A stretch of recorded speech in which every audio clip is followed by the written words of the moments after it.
Hi class, my name is Luz Madrigal and I am 20 years old and my goal in life is to become a lawyer. I have always been passionate about law and I am enrolled at YBC because I want to get my AA and transfer. Things to know about me: I love watching television. My favorite show is Dr. Phil. I love reading books. Since I was a young child, reading is like my second favorite hobby. And my third hobby is working out. I am really obsessed with working out because I think it helps me a lot to focus. Something I thought was interesting about this class, it is, sorry, I did not pronounce it right. It asks us to see what we identify ourselves as. And I am part of the minority group in America. And I have always grown up to, I know I'm Hispanic.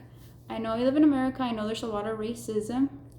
I know that there's a lot of class systematically oppression against Black people and Hispanic people in America, but I was never really, I don't think about it 24/7, and that's something I really don't like to focus on because I know that has been occurring.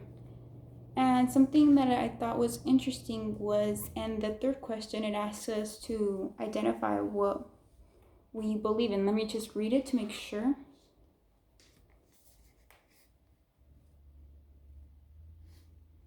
I do believe that there's a lot of disparity between whites and non-white people. I do believe that there's a lot of favoritism and there's a lot of systematically oppression that occurs. However, I don't feel like it should be like the focus 24/7 because this is America and it has always been like that. I also believe that if you're Black in America, you are going to have a harder time. You have to be twice as good or better than a white person to obtain the same amount or less mediocre amount. And I have always noticed that since I was a young child, especially with a lot of police brutality that it's occurring in America to African Americans and like the systematically oppression.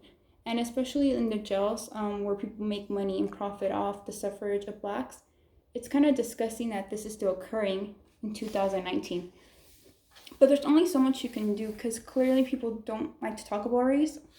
And you don't want to divide people because you don't want it to be the only subject people focus on. And that's just a thing I thought was pretty interesting. I have always known this, I have always been aware of it, but it's just something you don't always want to be discussed or be the number one priority at a party or anywhere, to be honest.